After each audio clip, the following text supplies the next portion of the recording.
بسم اللہ الرحمن الرحیم نحمده ونصلی علی رسولہ الکریم اما بعد۔ محترم بھائیوں، بزرگوں، دوستوں، آج ہم نے اللہ کے فضل و کرم سے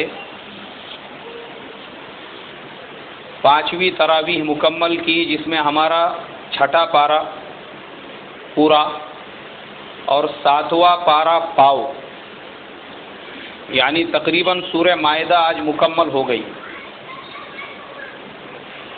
سورہ مائدہ کے شروع میں قرآن پاک کی آخری آیت اللہ تبارک و تعالیٰ نے نازل فرمائی ہے، الیوم اکملت لکم دینکم واتممت علیکم نعمتی ورضیت لکم الاسلام دینا۔ یہ آیت اس وقت نازل ہوئی جب اللہ کے پیارے نبی صلی اللہ علیہ وسلم حجۃ الوداع کے موقع پر عرفات کے میدان میں تھے۔ جب یہ آیت نازل ہوئی تو جو بڑے بڑے صحابہ تھے، حضرت ابوبکر صدیق رضی اللہ تعالیٰ عنہ جیسے، وہ دہاڑے مار مار کے رونے لگے۔ لوگوں نے پوچھا کہ بھائی، اس آیت کے نازل ہونے سے آپ کیوں رو رہے ہو؟ تو انہوں نے جواب دیا کہ اس آیت میں اللہ نے فرمایا ہے کہ ہم نے دین کو مکمل کر دیا۔ اب جب دین مکمل ہو گیا تو نبی کی بھی ضرورت باقی نہیں رہی۔ ایسا معلوم ہوتا ہے حضرت محمد صلی اللہ علیہ وسلم عنقریب ہم کو چھوڑ کے جانے والے ہیں۔ ان کی بصیرت والی نظروں نے اس چیز کو دیکھ لیا تھا، اور اس آیت میں بھی اللہ نے وہی فرمایا، ہم نے تمہارے لیے دین کو پرفیکٹ اور کمپلیٹ کر دیا۔ اب تم کو دین سمجھنے کے لیے کسی اور چیز کی ضرورت نہیں ہے، یہ قرآن ہے، یہ حدیث ہے۔ اسی موقع پہ اللہ کے نبی نے عرفات کے میدان میں فرمایا تھا کہ دیکھو، تمہارے لیے 2 چیزیں چھوڑ کے جا رہا ہوں، ترکت فیکم امرین، 2 چیزیں، ان دونوں کو مضبوطی سے تھام لینا۔ اور دین کو اللہ نے مکمل کر دیا۔ اس لیے ہمارے پاس میں آج جو شریعت ہے یہ اتنی کمپلیٹ ہے، ہر ایک انسان کے لیے اس کے اندر رہبری اور گائیڈ لائن موجود ہے، چاہے وہ انسان عالم ہو یا جاہل ہو، چاہے وہ انسان ٹیچر ہو یا اسٹوڈنٹ ہو، تاجر ہو یا کسٹمر ہو، چاہے وہ انسان کمپنی آنر ہو یا امپلائی ہو، چاہے وہ انسان کمپیوٹر انجینئر ہو، چاہے وہ انسان بہت بڑا کیمسٹری کا ایکسپرٹ ہو، بایولوجی کا ایکسپرٹ ہو، فزکس کا ایکسپرٹ ہو، چاہے وہ انسان کسی بھی فیلڈ اور کسی بھی لائن کے اندر ہو، ہر ایک انسان کے لیے قرآن اور حدیث کے اندر رہبری، رہنمائی موجود ہے۔ 1400 سال پہلے سے لے کے اب تک اور قیامت تک آنے والی انسانیت کو، اگر انسان چاند پہ بھی رہنے کے لیے چلا جائے تو اس وقت میں بھی وہ یہ نہیں کہہ سکتا کہ اسلام نے میری برابر سے رہبری رہنمائی نہیں کی، میرے لیے برابر سے گائیڈ لائن نہیں کیا۔ اس میں بھی اس کے لیے گائیڈ لائن موجود ہے۔ ابھی 3-4 دن پہلے کی بات ہے، میرے خیال سے رمضان سے 3-4 دن پہلے کی بات ہے، میرے ایک بہت عزیز دوست تھے، ان کے والد صاحب کو ہارٹ کا جو ہے ایک اٹیک آیا، جس کی وجہ سے دواخانے میں ایڈمٹ کرنا پڑا، تو میں عیادت کے واسطے پہنچا۔ اب وہ بڑے آدمی ہیں تو عیادت کرنے کے لیے بھی سب بڑے بڑے لوگ آنے لگے، یہ پارٹی کا ادھیکش، وہ پارٹی کا اپادھیکش۔ ایک مسلمان صاحب بھی ایک پارٹی کے جو ہے پورے ضلع لیول کے ادھیکش شمار ہوتے تھے، وہ بھی وہاں پہ آئے ہوئے تھے۔ اب یہ جو ہمارے دوست تھے، انہوں نے مجھے ان کے ساتھ میں ٹیبل پہ بٹھایا، آئیے مولانا بیٹھیے، یہ ان سے ملیے، یہ ہمارے فلانے رشتہ دار ہے، اور ماشاءاللہ فلانے پولیٹیکل پارٹی کے ادھیکش ہے، اور یہ ہے اور وہ ہے۔ میں نے بھی ان سے ملاقات کی، بات چیت کرنے لگا۔ اس کے بعد میں ہماری اور ان کی جو ہے ہیلتھ انشورنس اور میڈی کلیم کے اوپر بات چیت شروع ہوئی، میری اور ہمارے وہ دوست کی۔ تو وہ جو لیڈر صاحب تھے وہ کہنے لگے کہ مولانا میں ایک بات عرض کرنا چاہتا ہوں۔ میں بولا بولیے نا۔ بولے آج کا جو زمانہ ہے وہ زمانے کے حساب سے ہم اسلام کے رولز ریگولیشنز کو فالو کیسے کر سکتے ہیں؟ نہیں کر سکتے۔ بولے اس کو تھوڑا سا ماڈرن بنانا ضروری ہے، ہر چیز میں، ہر لائن میں ہم اسلام پہ کیسے چل سکتے ہیں؟ میں نے کہا آپ کو اسلام کے بارے میں کیا سمجھتا؟ اسلام کی کتنی اسٹڈی آپ نے کی ہے؟ معلوم ہی نہیں ہے اسلام کے بارے میں، تو آج کل کیا ہو چکا ہے، کسی بھی ٹاپک اور سبجیکٹ کے اوپر اگر منہ کھولنا ہے یا بولنا ہے تو اس میں ڈپلومہ ڈگری ضروری ہوتی ہے، اس کا ایکسپرٹ ہونا ضروری ہوتا ہے۔ کوئی بھی اگر اس کے بارے میں منہ کھولے گا تو اس کو سامنے کوئی کھڑے نہیں رہنے دے سکے گا۔ کمپیوٹر اگر سافٹ ویئر کا کام ہے تو اس لائن میں جس نے BCA MCA کیا ہوا ہے وہی اس چیز کو جانتا ہے۔ ویب ڈیولپنگ کے بارے میں اگر کچھ بولنا ہے تو وہ ویب ڈیولپر اس کے بارے میں بول سکتا ہے۔ میتھ کے بارے میں اگر کچھ بولنا ہے تو جو میتھ کا ایکسپرٹ ہے وہ بول سکتا ہے۔ اس کی جگہ اگر کوئی وکیل صاحب جا کے یہ بولے کہ ارے بابا اس کے اندر ایسا کرو ویسا کرو تو نہیں جمنے والا۔ ہر لائن میں ایسا ہی ہے۔ مثال کے طور پہ ایک ڈاکٹر نے کسی ایک پیشنٹ کو ایک ٹریٹمنٹ طے کر کے دے دیا کہ یہ آدمی کی یہ طبیعت خراب ہے، اس کو یہ میڈیسن دینا چاہیے۔ اس ٹائم پہ اگر کوئی وکیل صاحب جا کے بولے نہیں نہیں یہ دوا گولی مت دو، میں دوسری لکھ کے دیتا ہوں، تو اس کی بات کو وہاں پہ کوئی قبول نہیں کرے گا۔ لوگ کہیں گے بابا یہ تمہاری جگہ نہیں ہے، جہاں تمہاری جگہ ہے وہاں پہ جا کے تم بات کرو۔ تو میں نے ان سے یہی کہا کہ آج دنیا کے جتنے علوم ہیں اس کے اندر جب تک اس کا ایکسپرٹ نہیں رہتا وہ اس کے بارے میں بول نہیں سکتا۔ مگر اسلام کا معاملہ یہ ہو چکا ہے کہ اسلام کے الف کو بھی جو نہیں جانتا وہ بھی آج اسلام کے بارے میں بولنا چاہتا ہے، وہ بھی آج دین کے اوپر بحث و مباحثہ کرنا چاہتا ہے۔ بعض لوگ ایسے ہیں جو ہوٹلوں کے اندر بیڑی اور سگریٹ پیتے پیتے قرآن پہ، تفسیر پہ، حدیث پہ بات چیت اور بحث و مباحثے کرتے ہیں۔ بعض لوگ ایسے ہیں وہ منہ میں ایسے گٹکے کھا کے گٹکا بھرے ہوا ہے، اس کے باوجود بخاری شریف میں آپ کا لکھا ہوا امام منہ میں ایسا پورا تمباکو بھرے ہوا ہے، تمباکو بھر کے وہ بھی حدیث پہ قرآن پہ بحث و مباحثہ کرنے کو تیار ہے۔ تو میں نے وہ جو لیڈر صاحب تھے ان سے یہی کہا کہ میں نے کہا بھائی صاحب آپ کو معلوم کیا ہے اسلام کے بارے میں؟ آج ہر ایک یہ بولنا، میں نے کہا اسلام آپ بتاؤ مجھے کون سے چیز میں رہبری نہیں بولے اب یہ ایسے جو مسئلے ہیں ہیلتھ انشورنس میڈیکلیم، میں نے کہا اس کے اندر بھی تو اسلام رہبری کرتا ہے نا۔ کبھی آپ نے معلوم کرنے کی کوشش کی ہے کہ اسلام نے میڈیکلیم کی پرمیشن دی ہے نہیں دی ہے، ہیلتھ انشورنس کے بارے میں اسلام کا نظریہ کیا ہے؟ آپ جب معلوم کرتے تو آپ کو پتہ چلتا۔ اس کے اوپر باضابطہ بڑی بڑی کتابیں لکھی ہوئی ہے اسلامک ایکسپرٹس لوگوں نے۔ تو آج یہی ہو چکا ہے کہ لوگ یہ سمجھتے ہیں یہ ہم آج کے زمانے میں کیوں نہیں اسلام کو فالو کر سکتے؟ کسی بھی لائن میں آپ اسلام کو فالو کر سکتے ہیں، کوئی حرج کی بات نہیں ہے۔ آپ اسلام پہ آپ کمپیوٹر انجینئر ہیں، اس میں بھی اسلام آپ کو یہ گائیڈ لائن کرتا ہے کہ بھائی آپ ایمانداری سے کام کرو، کسی کی ویب سائٹ کو آپ ہیک مت کرو، کسی کا ڈیٹا مت چراؤ، کسی کے اس میں وائرس مت بھیجو۔ آپ اگر جس کمپنی میں کام کر رہے ہیں تو ان کا ڈیٹا کسی دوسرے کمپنی کو مت دو، یہ امانت میں خیانت ہے۔ یہاں بھی تو اسلام آپ کی رہبری کر رہا ہے۔ ہر لائن میں نے کہا کسی بھی زمانے میں آپ رہو۔ تو یہ جو آیت نازل ہوئی الیوم اکملت لکم دینکم، اللہ فرماتے ہیں اسلام کو ہم نے مکمل کر دیا۔ اب چاہے انسان کمپیوٹر کے دور میں زندگی گزارے یا آگے فیوچر میں اگر چاند پہ بھی رہنے کے لیے چلا جائے تو اسلام اتنا کمپلیٹ مذہب ہے، اتنا کمپلیٹ وے آف لائف ہے کہ کسی کو کسی سے پوچھنے کی اور محتاج بننے کی ضرورت نہیں ہے۔ اللہ کے نبی کی حدیثیں ہمارے پاس ہے، اور پورا کیا پورا قرآن جس کو 1450 سال ہو چکے ہیں لیکن اس کے ایک زبر اور زیر میں بھی آج تک رتی برابر بھی فرق نہیں ہوا، وہ میرے تمہارے سامنے موجود ہے۔ ہم کو کیا ضرورت ہے؟ ہم محتاج نہیں ہیں کسی کے۔ اسی لیے دیکھو ہم کو قیامت تک کے لیے یہ حکم دے دیا گیا ہے کہ نبی اور اللہ اور نبی ان دونوں کی باتیں ہم کو آنکھیں بند کر کے قبول کرنا ہے۔ ان کے علاوہ اگر کوئی ہے، کوئی بزرگ ہے، کوئی پیر صاحب ہے، وہ کوئی بات بولتا ہے تو وہ ہمارے دل پہ ہے، ہم ان کی بات کو قبول بھی کر سکتے اور کیا کر سکتے بھائی؟ ریجیکٹ بھی کر سکتے۔ ہم قبول کریں گے نہیں تو نہیں کریں گے، لیکن قرآن اور حدیث کی تو ہر بات کو ہم کو کیا کرنا پڑے گا؟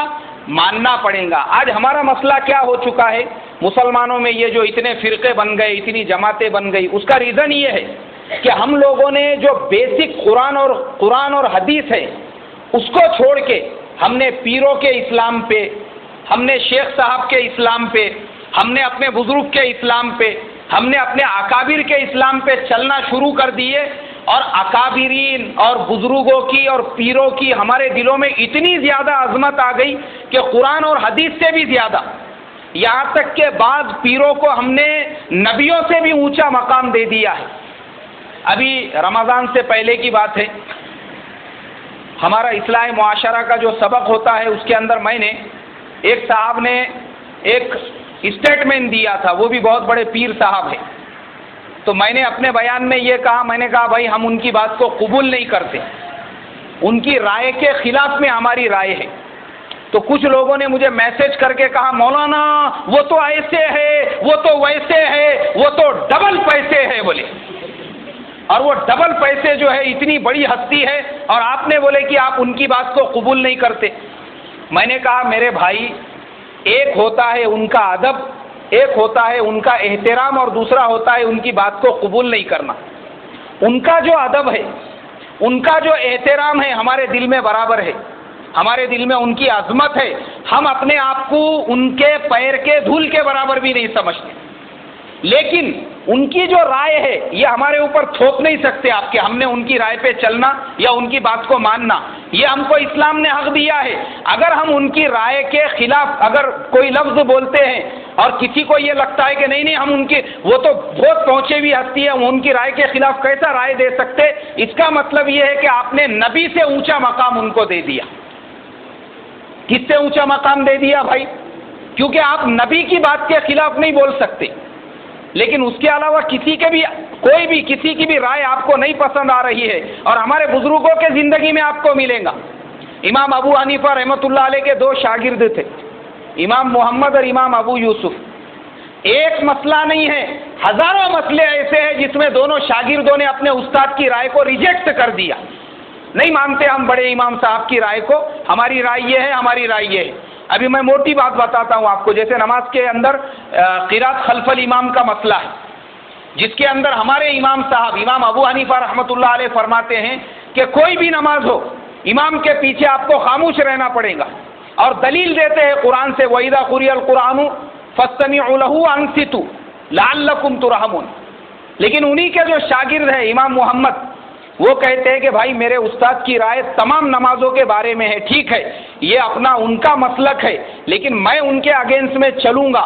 اس لیے امام محمد رحمۃ اللہ علیہ جو ان کے شاگرد ہیں، وہ جو سری نمازیں ہیں جیسے ظہر اور عصر کی نماز، اس کے اندر امام کے پیچھے قرات کرنے کے قائل ہے، اور جو جہری نمازیں ہیں جیسے فجر کی نماز ہے، مغرب کی نماز ہے اور عشاء کی نماز ہے، اس میں وہ یہ کہتے ہیں کہ ہاں اب ہم ہمارے استاد کی تابع داری کریں گے، اور جن نمازوں میں امام قرات کرتا ہے ہم ادب سے اس کی قرات کو سنیں گے، لیکن جو سری نمازیں ہیں اس میں ہم کیا کریں گے؟